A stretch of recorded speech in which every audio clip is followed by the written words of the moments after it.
Buenos días, amigas. Seguimos por este espacio de 5 minutos de sabiduría, compartiendo el Pirkei Avot, el tratado de nuestros padres, ética, musar, buenas acciones que necesitamos caminar en ellas.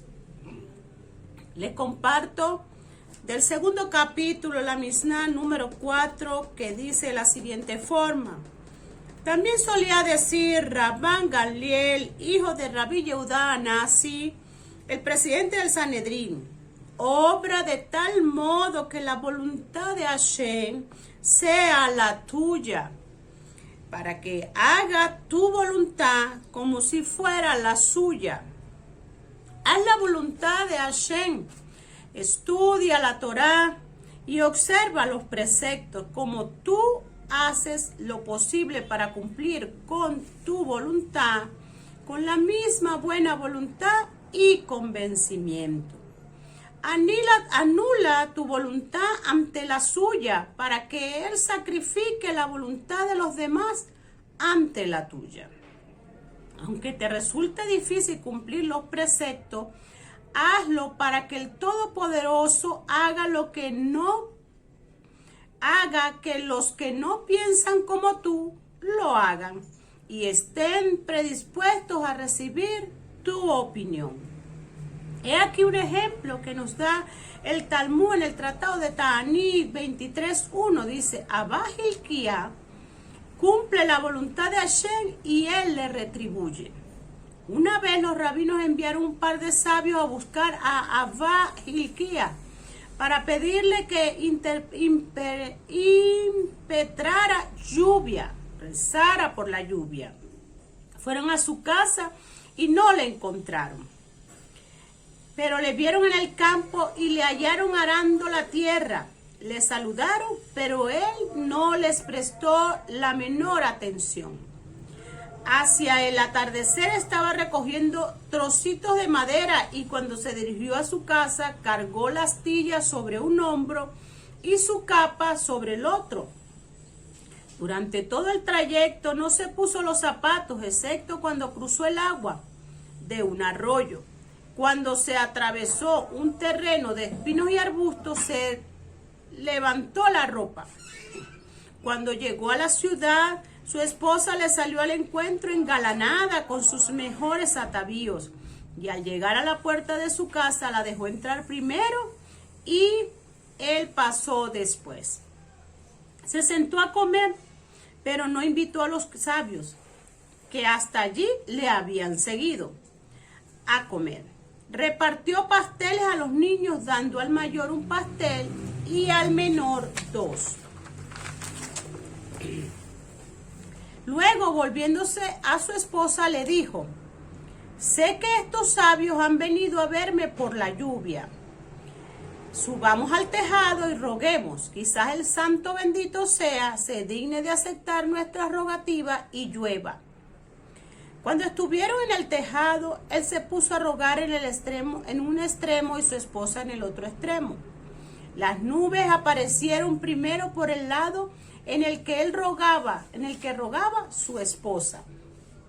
Entonces él bajó y les preguntó a los sabios: ¿para qué vinieron los sabios? Los rabinos nos enviaron al maestro para que impetrara lluvia. Y replicaron. Y Abba les dijo: bendito sea nuestro Dios que nos obliga a depender de Abba Hilkiah. Los sabios dijeron: bien sabemos que esta lluvia cae gracias a ti, pero si es posible quisiéramos que nos explicaras tus acciones que tanto nos han sorprendido. ¿Por qué cuando te saludamos no nos prestaste atención? Primero, me habían alquilado por el día entero y pensé que no tenía derecho a interrumpir mi labor. Segundo, ¿por qué cargaste las astillas de madera sobre un hombro y tu capa sobre el otro? Porque es una prenda prestada y me fue prestada para vestirla, mas no para colocar en ella madera. Tercero, ¿por qué no pusiste tus zapatos por qué no te pusiste los zapatos durante el camino, excepto al cruzar el agua? Porque durante todo el trayecto podía ver dónde pisaba, mientras que en el agua no podía ver. ¿Por qué te arremangabas los vestidos al llegar junto a las espinas y el arbusto? Porque los rasguños en el cuerpo se curan, y en cambio el otro, un desgarrón en el vestido, no se arregla. ¿Por qué tu esposa te salió al encuentro tan engalanada? Para que no ponga la vista en otra mujer. ¿Y por qué entró tu esposa en la casa antes que tú? Porque me eras desconocido. ¿Por qué no nos invitaste a comer? Porque no había comida suficiente y no quería que me dieras las gracias por nada. ¿Por qué diste un pastel a tu hijo mayor y 2 al pequeño? El mayor está en casa, mientras que el pequeño va a la escuela. En el Taná, en la Biblia, encontramos muchos personajes que anularon su voluntad personal para cumplir la voluntad de Akadosh Baruj Hu, nuestro Dios. Uno de ellos fue Abraham Avinu, que abandonó su lugar de nacimiento, la casa de sus padres, aunque le era difícil.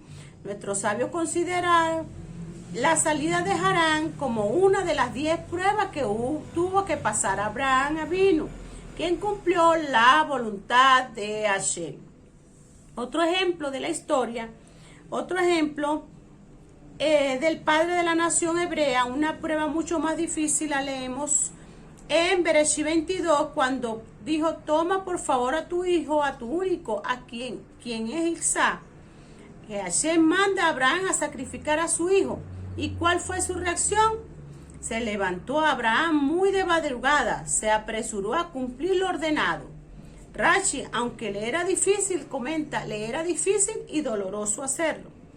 Y por último, dijo Rabí de Acta, uno de los grandes rabinos hasídicos: el hombre tiene que ser como un recipiente que recibe voluntariamente lo que su dueño vierte en él, vino o vinagre. Hasta aquí nuestra Mishnah. Gracias por escuchar estos 5 minutos de sabiduría. Espero que sea de gran bendición y ayuda.